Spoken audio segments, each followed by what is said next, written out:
नोटाबंदी निर्णयानंतर अनेक व्यावसायिक हायटेक झाले। पिंपरी चिंचवडच्या सांगवीतील लक्ष्मण काची यांनी देखील हायटेक होणं स्वीकारणं पेटीएम चहावाला म्हणून ओळख निर्माण केली आणि गेल्या 50 दिवसात पेटीएमद्वारे चहा विक्री करताना नेमके त्यांना काय अनुभव आले हे सांगण्यासाठी पिंपरी चिंचवडमधून आमचे प्रतिनिधी नाजिम मुल्ला आपल्या सोबत आहेत। आपण त्यांच्याकडे जाणून घेणार आहोत।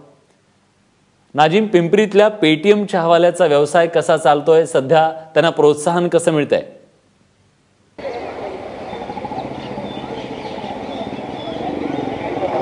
पंतप्रधान नरेंद्र मोदी यांनी 8 नोव्हेंबरला जुन्या नोटा बंदी करण्याचा निर्णय घेतल्यानंतर अनेकांसमोर आपला व्यवसाय कसा चालवायचा असा प्रश्न निर्माण झाला होता।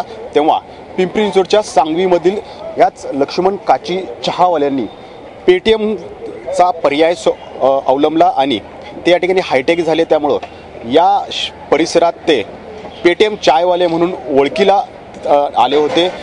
लक्ष्मण काचीजी, काय सांगाल? 50 दिवस आता पूर्ण होत आहेत। मोदी साहेबांनी 50 दिवसाचं एक अल्टिमेटम दिलं होतं।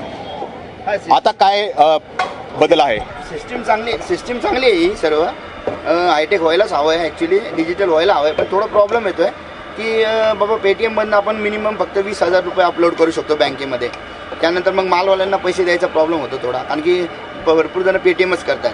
त्यामुळे मग माझे पैसे अकाउंटमध्ये असतात, मालवाले चेक घ्यायला नको म्हणतात काही जण। हा फक्त प्रॉब्लेम होते, नाहीतर व्यवस्थित आहे की बाबा प्रत्येक जण आता इझिली वापरतोय ते सगळं। डिजिटल इंडियाला प्रमोट करण्यासाठी आहे ना, त्यांनी एकतर लिमिट वाढवायला हवं आहे आणि दुसरी गोष्ट म्हणजे ते काय पर्सेंट कट करतात ते कट करायला नको आहे। आता डिजिटल इंडियाचा जो पंतप्रधान मोदींचा निर्णय आहे तो या ठिकाणी सत्यात उतरवण्यासाठी ते या ठिकाणी पुढे येतात, परंतु ज्या पद्धतीनं पर्सेंटेज या ठिकाणी त्यांच्याकडून कट केले जात आहेत, 2% असतील 3% असतील, त्यामुळं मात्र त्यांना तोटा सहन करावा लागतोय आणि ते ज्या ठिकाणाहून खरेदी करतायत त्यांना या ठिकाणी जेव्हा चेकद्वारे ते त्या ठिकाणी पेमेंट करतायत तर ते देखील स्वीकारले जात नाहीत। तर यामध्ये नेमका बदल करायला हवा, तेव्हाच पंतप्रधान नरेंद्र मोदी यांचा डिजिटल इंडिया हा जो त्यांचा ध्येय आहे तो तेव्हाच पूर्ण होऊ शकतोय।